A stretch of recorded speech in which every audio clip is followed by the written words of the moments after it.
Welcome to the Belarus Factor, the podcast where politics, power, and real talk about Belarus collide. I'm Ivan Kravtsov, broadcasting from exile and bringing you the truth behind the headlines.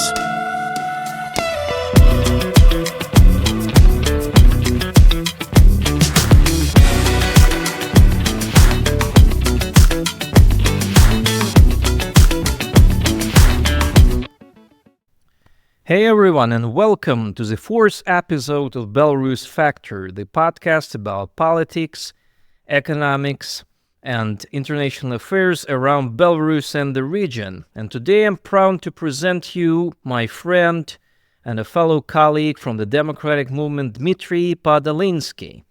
He has been working as strategic consultant for more than 20 years in many post-Soviet countries. He's coming from private sector. And he also joined the campaign of Viktor Babarika, one of the candidates during the 2020 campaign in Belarus. Last 4 years, Dmitry was focusing on research around political situation in the region, trying to find ways to resolve political crisis in Belarus.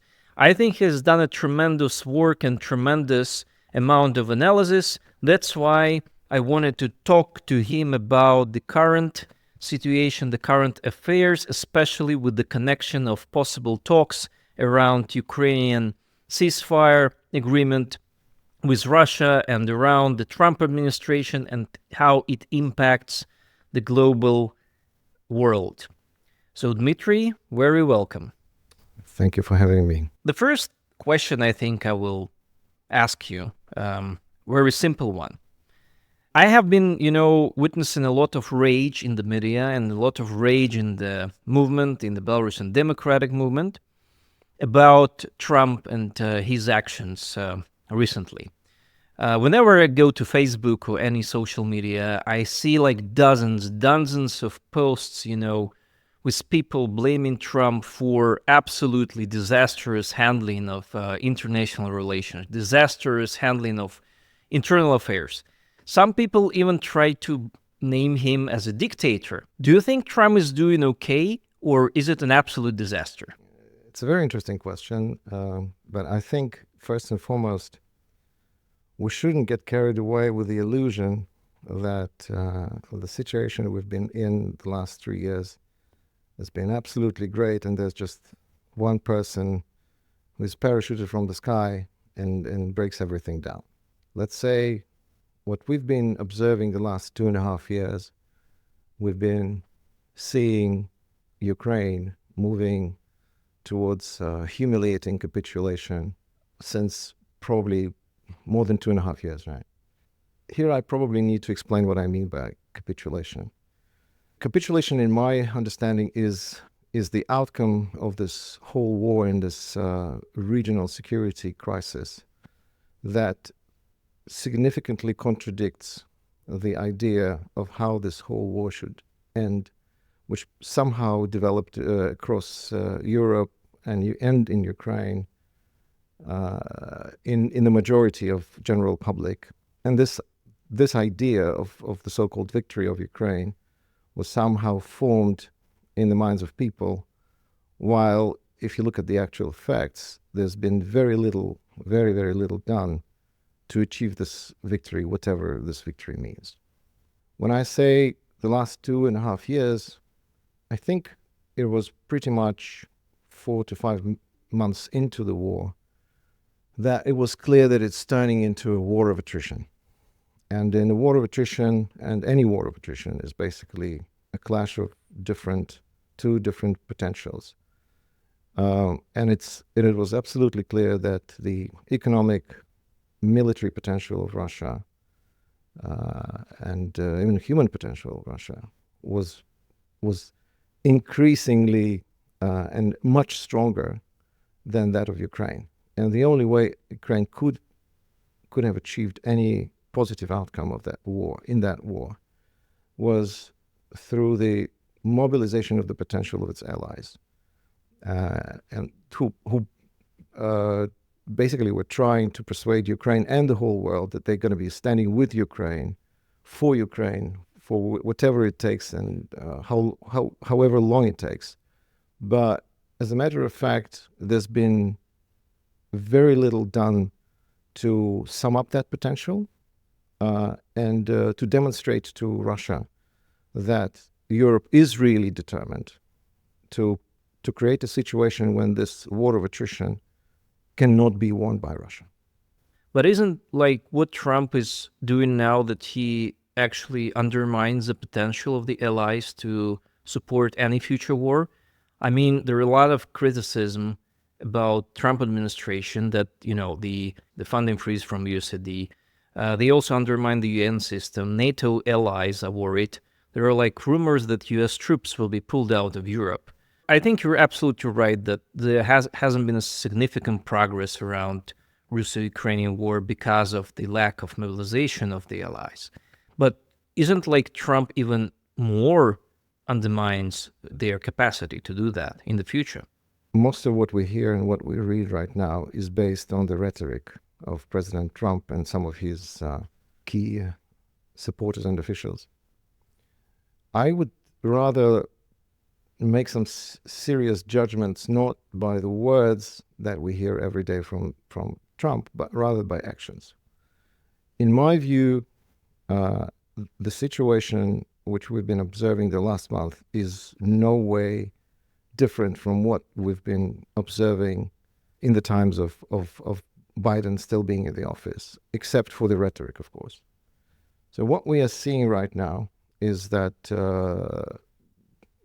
President Trump is basically trying to somehow quickly achieve quick gains in their internal U.S. politics. And also, he was most probably expecting to achieve some quick gains in the international space. I think it was a big mistake to believe that he would resolve the crisis in one day. I think it was clear when he was saying that he didn't have a clear plan, but he had this idea that he's dealing with two parties, Ukraine and Russia, in which Ukraine is extremely weak and it will accept any kind of resolution which President Trump might achieve in the course of negotiations with Russians. So I think he's overly probably overestimated the positions of the parties in the one place. But at the same time, I think by everything he says, and he already does by signing some of the presidential executive orders, he's creating a sense of urgency. And I think the sense of urgency is something which Europe was clearly lacking over the last 2 years. So the whole situation in Ukraine was turning into some kind of a routine. The European military arsenals were clearly depleted. There was no sign of Europe actually relaunching its military-industrial complex. So I think bringing the sense of urgency right now is rather a positive sign rather than something which is ruining something which hasn't been great. So all of his statements made recently basically forced the European leaders to rethink not just the situation in Ukraine, but their strategic position as an ally of the United States in general. But don't you think it's not just these 2 years? I mean, if we look at the rates of development of the Eurozone, of the European economic space, I think it's been sort of stagnating for a while. So, but are you still connected to the Russo-Ukrainian war? Or do you think there is a systematic problem in how EU operates? Well, I think the Ukrainian the war, the Russo-Ukrainian war, basically made things absolutely clear to everyone that Europe was losing tremendously in their competitiveness. We see now the situation where technologically Europe is significantly lagging behind. And if you read the latest report from Mario Draghi on the European competitiveness, he's eloquently saying that, look, out of the 10 leading large language models, 8 originate from the States, 2 from China, and there's no sign of any European company to be part of this race. So I think I agree with you that things have been aggravating over the last decades. And I was listening the other day to President Macron, who was delivering a speech and then a Q&A session on X live, and where he basically said, listen, there were several messages that he wanted to deliver to the French public. First, he said, since 2020, we have been significantly underestimating the security issues. We haven't invested enough, and this is probably the time we should change the approach. That's point one. Second, they said that Europe cannot feel independent from the United States and conduct independent policies and secure its strong position in the international relations without having strength both militarily and economically. And he also acknowledged that this is something which the Europeans have lost. And something urgently has to be done about it. And whether Europe will be able, or the European Union will be able to do anything about it is just it's a different conversation. But I think this sense of urgency is kind of building up across the EU, and which I think is good. J.D. Vance speech, Munich Security Conference. Why do Trump allies, Trump administration, put so much focus to ideology? Why do they even criticize Europe for being not democratic enough? When I was listening to that speech, I to me it sounded like the United States was clearly demonstrating their dissatisfaction with the EU in general. I had an impression that their strategic goal is kind of disintegrate the EU, or maybe create a situation when the EU countries get together under like a different concept rather than the one which exists in the EU right now.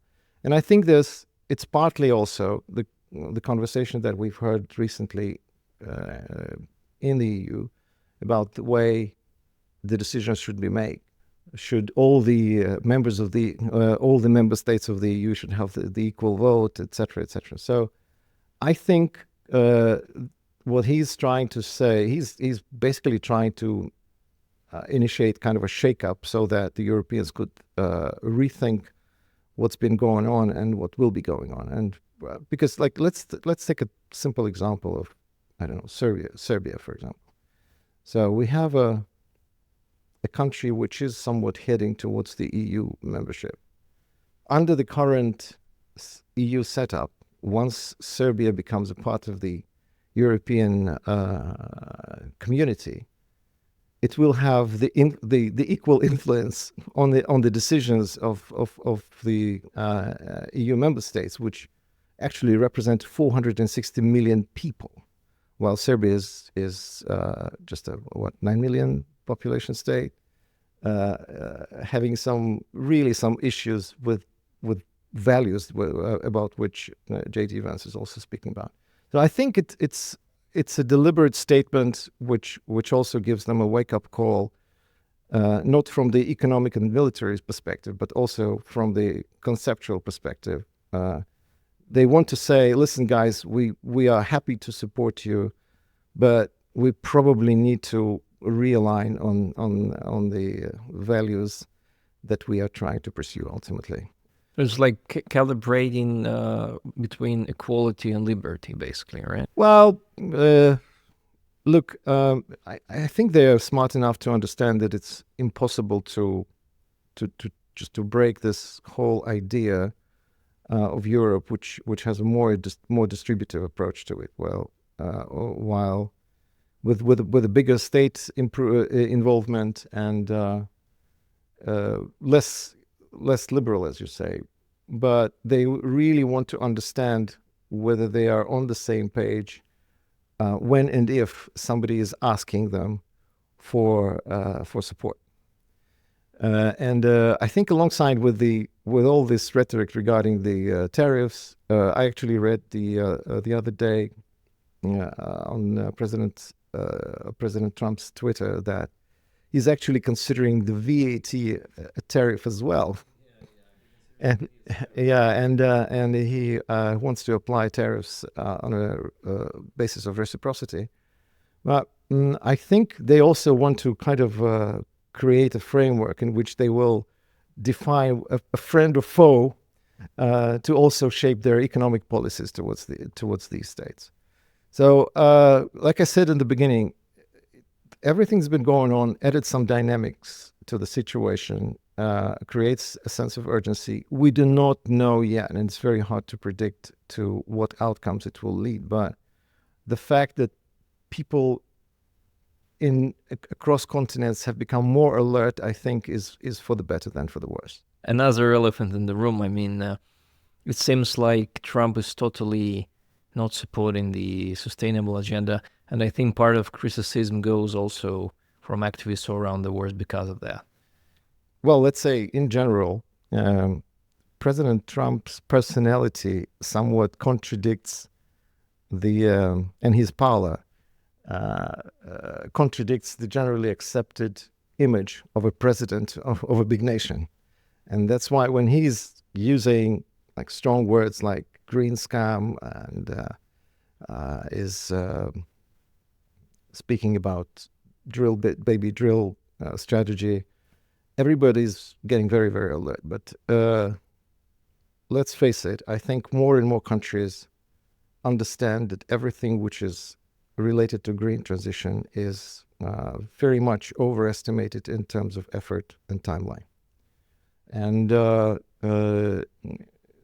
also, let's face it, speaking of all those investments into carbon neutrality and everything are not contributing to the competitiveness of nations. And I think I would also like to refer you again to the latest report from Mario Draghi, who is basically saying similar things to what Trump is saying, but in a different language. And I think we are at the verge of the, let's say, new turn where people will kind of start. I mean, even those countries who were ardent supporters of the green transition will be changing their stance because simply they will not be able to afford it in the view of the increasing security spendings, increasing social tensions within their economies. Because let's face it, the economic situation of Europe is far from being perfect. And ultimately, the European leaders will have to sit down and calculate in cold blood what's good for them in the next 10, 15 years. And I'm afraid that green agenda will not be dominating the top 10 of major challenges of the world. And I think probably much of the frustration comes from the fact that this not only, actually undermine the efforts, but it actually changes the picture, the vision on the future, because I think still a lot of people, they have been living in this end of history picture. They were thinking that, we have a clear path for building, a global prosperity. What I think Trump is doing now, so there is a paradigm shift from believing that the future lies in the collaboration of states. I think the Trump's picture is that the future is about competition of states. So this, view of the world is actually contrasted with the view that has been developed for recent decades. Well, I think Dr. Fukuyama himself doesn't believe in what he wrote in his famous book 30 years ago anymore. I think, moreover, we are probably entering the world where let's say, international organizations like UN or international law will most probably not be playing the role it's been playing the last 70 years. And it will be very much defined by a position of strength, the position of nations being able to deliver in a broad sense, right? And I'm not saying it's good. I'm just saying it's a fact. And most probably we are facing a situation where this whole setup, which we inherited from the times of the end of World War II, is going to change. I'm not sure whether United Nations will survive the next decade, and will most probably not see those organizations anymore in the next decade. But it doesn't mean they won't be something else instead. And it will most probably mean that the world will try to define new rules of the game in a new context. So we've been living in a context of post World War II context, which has completely changed. And basically, what President Trump is saying when he's speaking about tariffs and basically trying to explain his electorate that the United States have been ripped, it does have a grain of truth, because the United States built a world with where the free trade infrastructure was basically masterminded by them, secured militarily by them, and a lot of countries of the world actually gained a lot from the economic development perspective through that. So basically, what he's saying is, oh, by the way, guys, we've built that to fight the Soviets. The Soviets are gone since the end of '80s, and we've still continued to work to live in the same world. Something has to be changed. So I think there will be a shift. It's not going to happen overnight, and I think it will not end with Trump, but it will simply slowly develop into a completely new setup where the big guys will have to sit down and understand and discuss how the rules of the games will be drawn for themselves. So it seems like might is right, world is coming again. I think might has always been right, but it was just a matter of how it was packaged for the general public in different situations. International Criminal Court of Justice issued a warrant to arrest Putin. Putin has been portrayed as a terrorist, as a murderer, as a war criminal for the last 3 years. Now, Trump calls Putin, and they also hold high-level negotiations in Riyadh. Marco Rubio, Lavrov. There is a lot of reaction in the media on that. Always the same question. Is it okay to talk with such a person as Putin?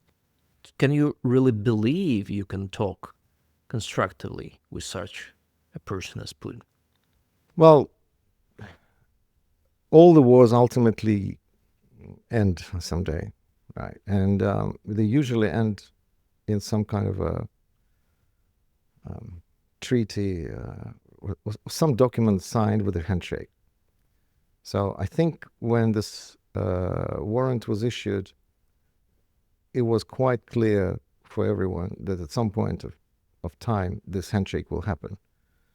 And I don't know why who thought, I mean, and it actually contributed a lot to the capitulation of Ukraine, which I discussed at the beginning of our conversation, that it created a wrong perception in the general public as to what the final outcome of the war will be. And is it right that President Trump is talking to President Putin? I think it's natural that in a situation where you're looking for a resolution of a political crisis or security crisis, you have to speak to all the different sides, and you have to ultimately come to terms with different sides. I do not. I mean, there was a situation when President Macron was trying to play his card with President Putin, and he could have made that handshake. So I think I think that all those warrants will ultimately be ignored. They just simply. I'm not saying that Putin is a great guy. I'm just saying that they create a wrong picture of how crises like that. I mean, everything which is related to actions like issuance of a warrant to arrest Putin, they basically lead to, they basically don't lead to anywhere. I think, however, I think that that warrant did some good things, because upon the issuance of that warrant, some of the Ukrainian kids did return to their parents, and that's a really great thing. But who knows, if there was some kind of a resolution of the war a year ago, then maybe they would have returned to their parents anyway. But just to sum up, I think we are facing a situation where a lot of things which we believe are morally wrong will have to happen, because we're dealing with a war. A war is a deeply immoral state of affairs, and unfortunately, sometimes you have to strike deals with the evil. And you have mentioned the capitulation of Ukraine. Does it mean you think that the only possible outcome of those negotiations with Russia is the capitulation? Because, I pretty much remember how in 2022, when the war has started, we were quite happy about, Kiev standing, and that Russians didn't take over the Kiev, right? And then we were happy about Kharkiv. So our expectations also changed. So to me, if the current front line will stay where it is, if the Ukraine will have a clear path to European Union, if Ukraine will have enough support to rebuild the economy, it doesn't sound like a capitulation for me. I have to, again, explain. I was speaking about the capitulation in the eyes of a general public. I do not see any resolution that's been discussed recently over Ukraine as a capitulation. I think ultimately Ukraine did great. It achieved the major achievement that it still operates like a sovereign state. It has the capacity to resist, and it has proven to everyone that they will do all possible not to lose their sovereignty, and they've managed to basically stay alive. And I don't think the original plans of Putin to take over Ukraine will play out someday. So I think the Ukrainians already won. It's just, when I speak about capitulation, it's just the perceptions which were created across general public, which were probably over-exaggerated. In fact, the truth of the matter is that we do not know exactly what's going on behind the closed doors of those negotiations. It's a process. So in this process, the parties to negotiation make different statements. Probably in my view, one of the biggest mistakes was to make everybody believe that this conflict, this war, can be ended fast. So, and the problem of President Trump was to somewhat commit to put an end to it quickly. And of course, it corners them in a position where he's facing President Putin, which has all the time in the world. And it's I don't know why, and it's actually answering your question, one of the reasons why everybody's saying that President Trump is already weakening the positions in negotiation is also based on the fact that everybody believes that the Russian economy is crumbling, that the Russians are about to collapse. It's just a matter of the next 6 to 12 months and they're going to collapse. But this is a complete fantasy, right? And I think one of the reasons why the mainstream media are speaking of capitulation is because the mainstream media never delivered a candid description of the actual situation with the war in Ukraine. And now that some of the obvious downsides of the positions of the party, of the positions of Ukraine and its European partners are clear, I think it will take people time to face the truth. I mean, it's very difficult to when you believe in something, it's very difficult to just to change your beliefs. But we have to face the world will have to face the situation that the Russians are not collapsing. They can go on with the war, while Ukraine, Europe, and the United States cannot. At least Ukrainians can resist, but they cannot do it without any support. And now we are seeing a situation when even if the European leaders decide to support Ukraine militarily, they simply don't have the actual military means for that because of the depleted arsenals. They will have to. Yes, of course they have money. They can generate a lot of funds, but they will have to buy the weapons from somewhere else, and that someone else is probably sitting across the ocean. The State Department frames the talks as a bilateral relations. So they're saying they're discussing some prospective economic agreements. There's a preliminary decision to restore the capacity of diplomatic missions in Washington and Moscow. But there are voices, very worried voices about Ukraine being left out of this conversation. And the other European nations, they have expressed their frustration that they haven't been invited to any talks. Nothing about Ukraine without Ukraine, they say right now. Do you think this is really a problem that Zelensky was not there on the meeting in Riyadh? Do you think that by not inviting Ukraine, this somehow undermines national interests of Ukraine? Well, first and foremost, none of the European leaders were at that negotiation table either.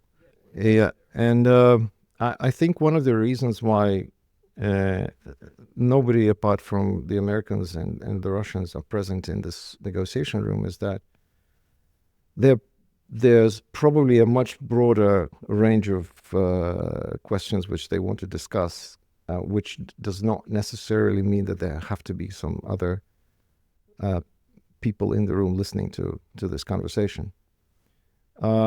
I do believe that at some point of time, there will clearly be a conversation including much wider and broader audience than the talks that happened in Riyadh. It takes a bit of time, it takes a little bit of preparation, and a lot depends on how the European leaders will actually respond to this whole situation. For the moment, I don't think we are observing any consolidation among the European leaders. I think there's a bit of frustration and, how to put it mildly, I mean, the European leaders do not demonstrate as if they know exactly what to do under the circumstances. It will probably take them some time to formulate the position, and once their position is formulated, I'm sure they will participate in this conversation, and I'm sure the Ukrainians will be part of this conversation as well. I think it's just somehow everybody decided that if President Trump promises to end the war in a day, And this process should take something like a day. It doesn't. So I think let's not make premature conclusions. And I think many of the stereotypes which are driving the public opinion now will most likely be refuted. Trump have many times said that his main goal is to enable United States and its allies towards the competition with China, because he thinks that China is the real threat. And I mean, it's not, the Trump notion, because whenever I was traveling to the United States in the last 3-4 years, there is a very solid consensus, I think, about China as being the main rival, economic and military rival in the future. And I'm interested if you think these efforts with Russians are somehow aligned with this view, and do these efforts contribute to, shaping themselves for a competition with China? Is there any chance that Russia will be more inclined to collaborate with the West rather than with China? Is it an attempt, to draw Russia from China and to split the current alliance they have? Well, I don't believe it can happen. I think ultimately the Russians will try to be somewhat trying to make friends with both sides. Well, to have kind of normalized relationship with the United States. At the same time, they will not abandon their aspirations to be a strategic partner of China. I think one of the important aspects that we need to bear in mind is that if you take a look at the history of China, you will understand and see that the Chinese have nothing to dispute over with the United States, but there's a lot of history between the Russians and the Chinese, where there were a lot of territorial claims, and ultimately at some point of time they may play out, and I think people in Russia understand that the Chinese government still has this concept of exerting and having a much stronger influence over Russia. So I think, in a nutshell, it is impossible to divert the Russians from China completely. I think it's a failed effort from the very start. What can be done, and what I think President Trump and President Putin are hoping for, they are expecting just to set up some rules of the game in which the Chinese will not be getting an obvious upper hand in the competition against the United States. And I think this is probably something which the United States can achieve. But it will take a lot of effort and probably some concessions as well. Would you say that Russians and Putin are interested that China will not become a real superpower, that will not defeat the United States in the global competition? I mean, we can have another podcast on how China is doing economically. I think economically it is not doing very well, and I think the Chinese government has this issue of a broken feedback. So it very much seems that the top leadership of China does not have a full picture of how badly the Chinese economy and the Chinese system as such is doing. It's far from being perfect, although it is a very mighty nation, which can create problems to the United States. And I think, even despite all of those speculations about the Chinese economy failing in the next 5 years, which I don't believe will happen, they will be significantly weakened economically. Their demography is also going to contribute a lot to their economic shape, but they will still be a threat to the United States for quite a long time. And when we speak about the United States, we shouldn't forget about the so-called First Island chain, basically the countries which are surrounding China right now, and Taiwan actually being one of the parts of that island chain, which is controlling China militarily, but anything can happen. I think the Chinese could use this, could use some military action to mitigate the issues in their internal politics, very similar to what President Putin did in Ukraine, trying to consolidate the Russian society. Let's see. I can't say. I don't think there's zero chance that the Chinese will start a major war, but so far the chances are not so high, but they're still there. Yeah, I would say if I were the people in the U.S. administration, I would clearly be thinking what to do about China the next 20, 30 years. And this is exactly what they're doing. Obviously, you need to have focus, and that's what I think the U.S. administration has been doing. I mean, it started not just with Trump on January the 20th. Trump started in his previous term, and the policies that he launched against the Chinese were even doubled down by President Biden. So I think the United States is focusing on this as a source of an existential threat, and I think they have their grounds to do that.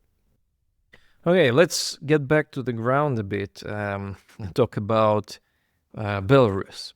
We both participated in 2020 events, the political crisis that happened after the mass protests in Belarus, after the fraudulent presidential election 2020. So what is for Belarus? I mean, talks with Putin. There was a piece recently in New York Times about possible negotiations with Lukashenko, the president of Belarus. Situation is shifting. So where are the perspectives? If there is any chance to resolve political crisis in Belarus, or at least, change the situation inside of Belarus? I think Marco Rubio described the situation in Ukraine as a protracted stalemate.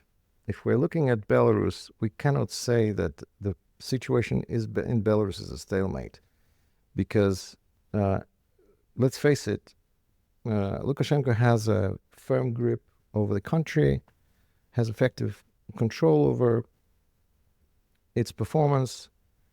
But however, this protracted stalemate kind of kind of restricts him in his mobility. And when I'm speaking about mobility, we are seeing a situation that over the last 5 years, Belarus has become strongly dependent on Russia.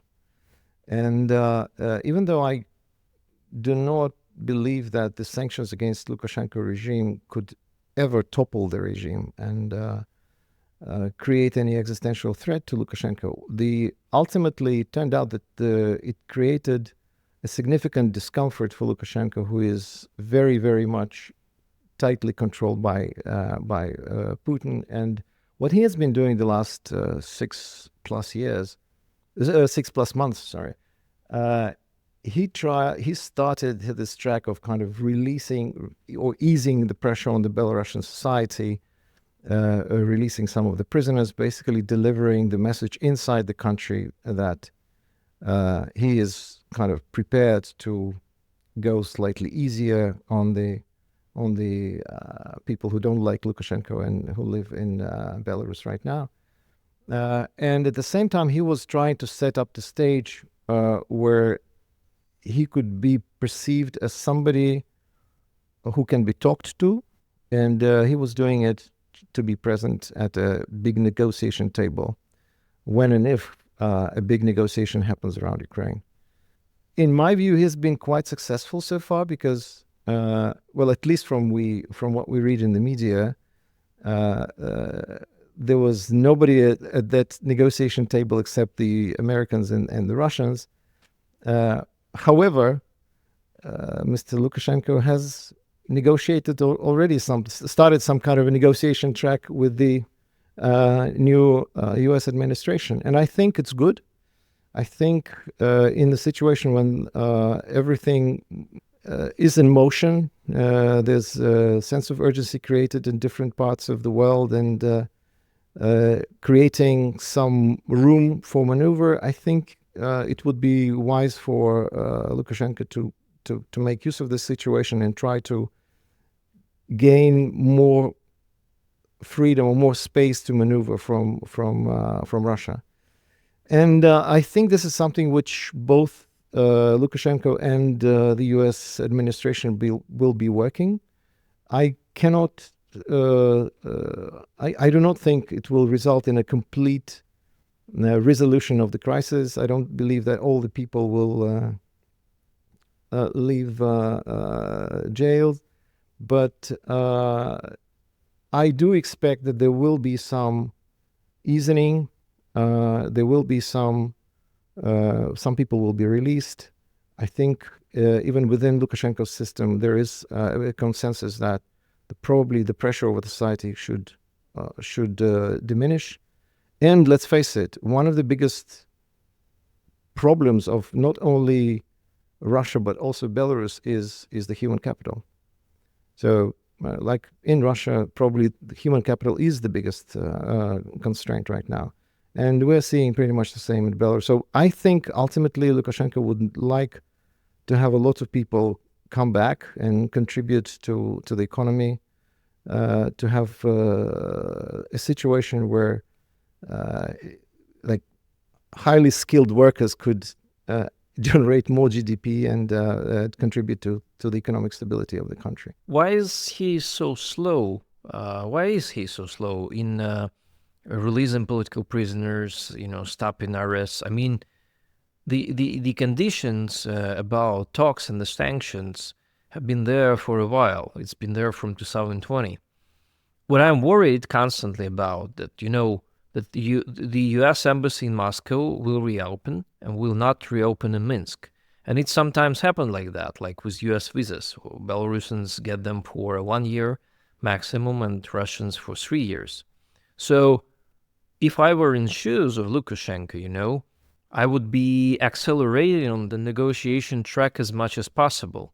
Because, as you have said, they were thinking about some sort of a big table, Minsk 3 style of negotiations, probably with some fantasies about hosting these negotiations, maybe in Hamel, maybe in Minsk.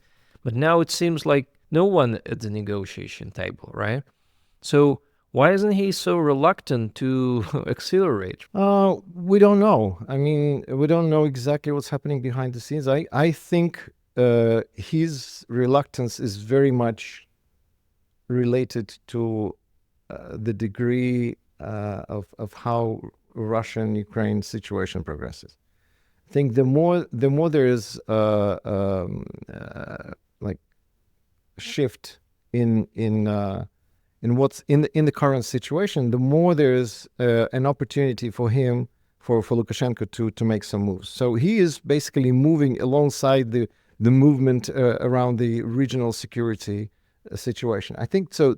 As soon as we will have some serious conversation about how the war should end, he will obviously act along the line. I mean, he's a very, very shrewd political animal.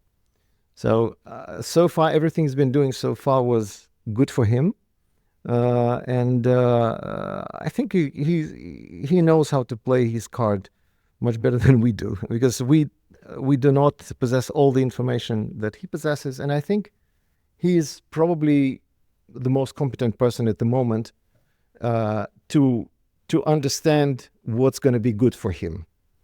And I believe that the easing of the situation in Belarus is ultimately good for Belarus. And it will develop. It has been developing extremely slowly. Nothing's been going on for the last 4+ years. But after January 20th, we've already seen some people released. We see that a lot of talks about negotiating with Lukashenko behind the closed doors. So I believe in him. So I think he will play it right. The question is that whether what and how he will play be good for the Belarusian opposition. Obviously not. He is protecting his own interest and protecting the interest of the country which he belongs, which he believes belongs to him and nobody else. The opposition in exile. So is it really a player in this game? So what Belarusian opposition in exile or not in exile? I don't know if it's active inside the country, much less obviously. What can they do about the situation? What should they do?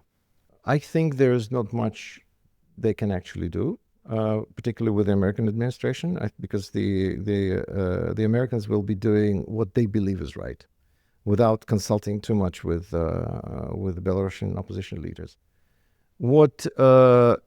However, I think Belarusian opposition leaders do have certain influence over the European politicians. So how this will play out with Svetlana's office and the other prominent democratic movement figures will very much depend on what kind of position the European leaders and the leaders of the EU will take in this unraveling conversation about how not only Ukraine should end the war, but how the whole new security setup will be organized over the next few years.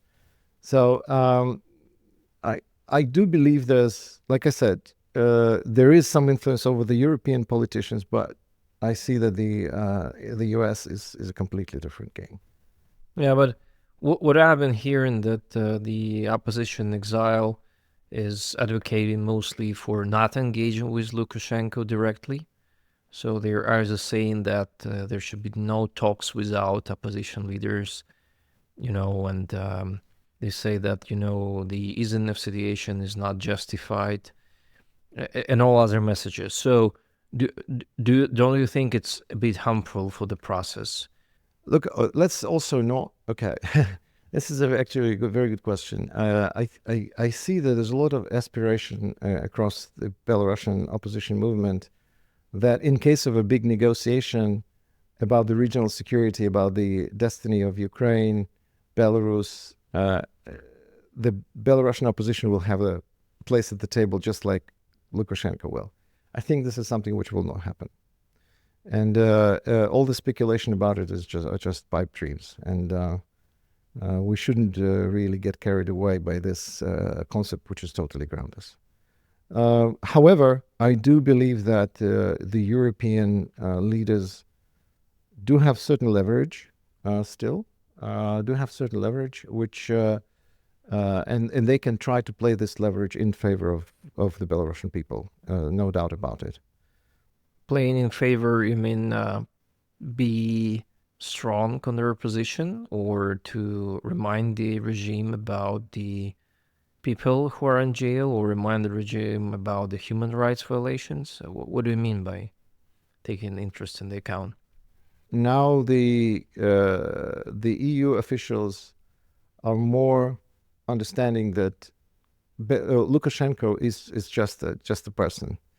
There's another 9 million Belarusians living in the country, and it is important to try to build relationship not just with Lukashenko, but with Belarusians. I mean, currently, these 9 million Belarusians are isolated from Europe.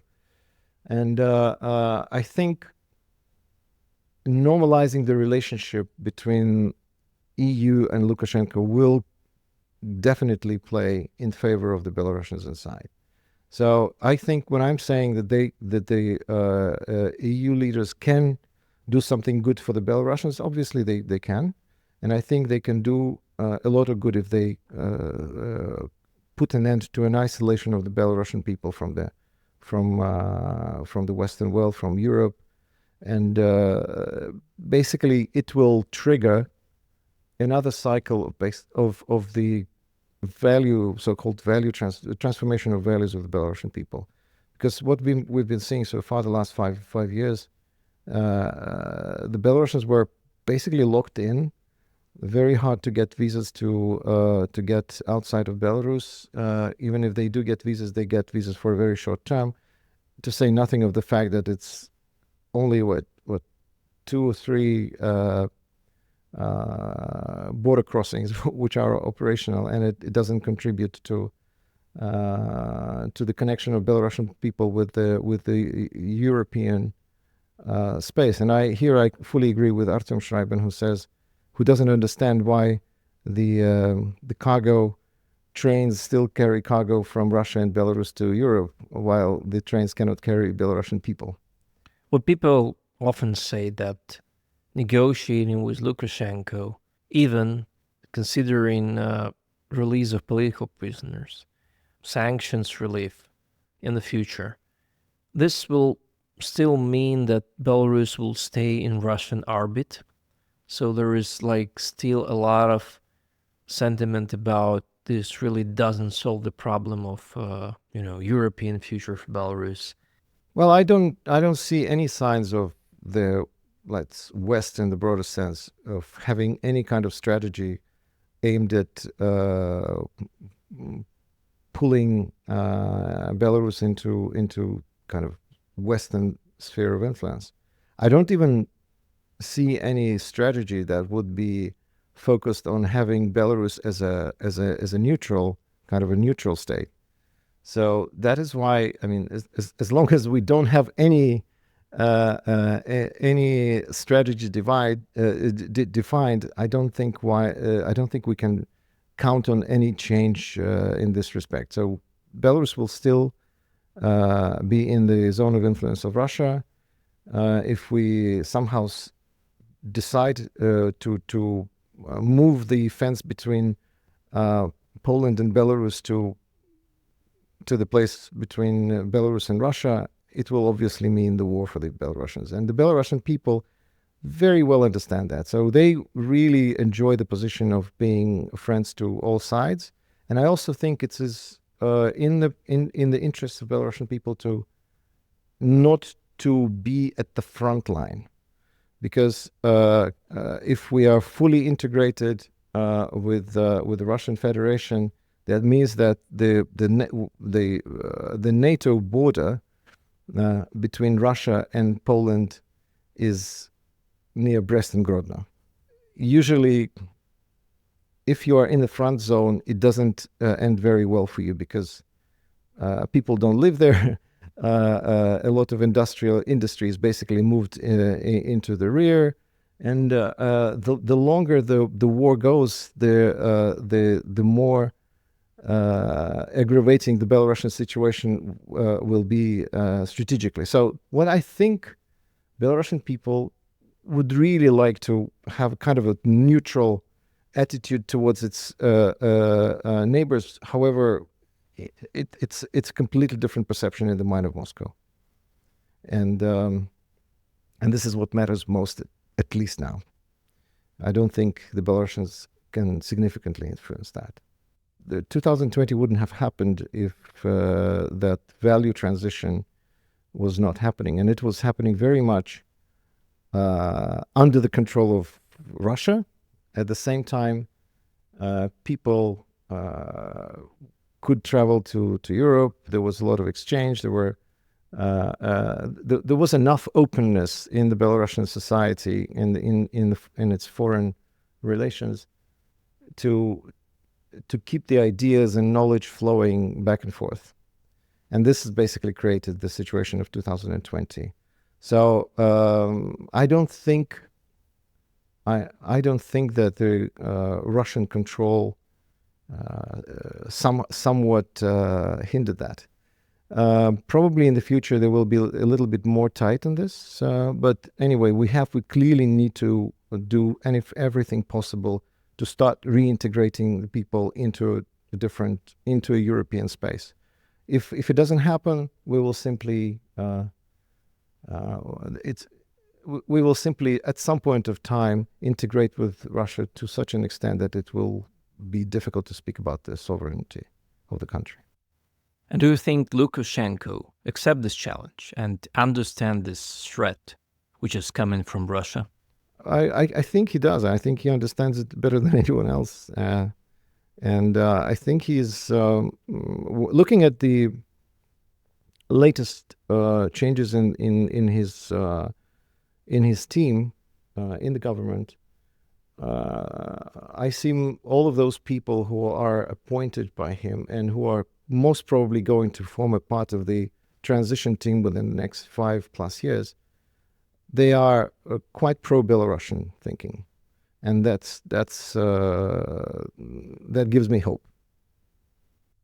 Yeah, I think hope is very important, especially when it's a long game. It's a strategic game, and I truly believe that change doesn't happen in one day. And as you have said, we need to focus on some incremental positive change that we can achieve right now.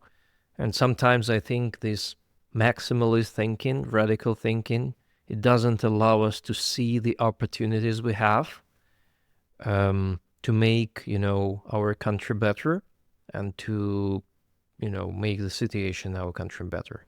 So let's hope that not only opposition exile pursue these opportunities, but the Lukashenko elites also will use the situation around Russo-Ukrainian war to somehow improve the sovereignty and independence of our country. And let's hope it will not, end how it often ends, that, Moscow will receive all the benefits of such negotiation process, and the Minsk will be more and more dissolving into Russian space. Maybe I make a short comment. Actually, in 2021, when I was still in Minsk, we had a few conversations with, let's say, pro-Lukashenko people. And a very important thing which I noticed back then was whenever we started discussing about the future of Belarus, trying to build an image of Belarus 10, 15 years from that moment, it turned out that there was not too many discrepancies in the aspirations between us and the pro-Lukashenko people. And I think, so that means that strategically the vision is not so divergent. It's just that they focus on the current acuteness of the conflict, which really hinders the conversation. And I do hope that at some point of time, let's say pro-democratic people will, first of all, have a chance to come back to Belarus, and will have a chance to speak about the image of the future, because this is the most important we should focus on. If we don't think about how we want to see our Belarus in 15, 20 years from now, we will never be able to work out a joint roadmap or joint set of actions that will bring us to that future. And I do believe that the vision of that future is not so different. The vision of that future is not so different. I truly support your words, and I truly support the idea of reconciling the vision, which hopefully will bring the reconciliation of Belarusian society after years of political crisis and polarization. Thank you, Dmitry, for this very deep, strategic, and philosophical discussion. It was very nice having you here. Thank you for your time. Thank you, Ivan. Thank you very much. It was indeed.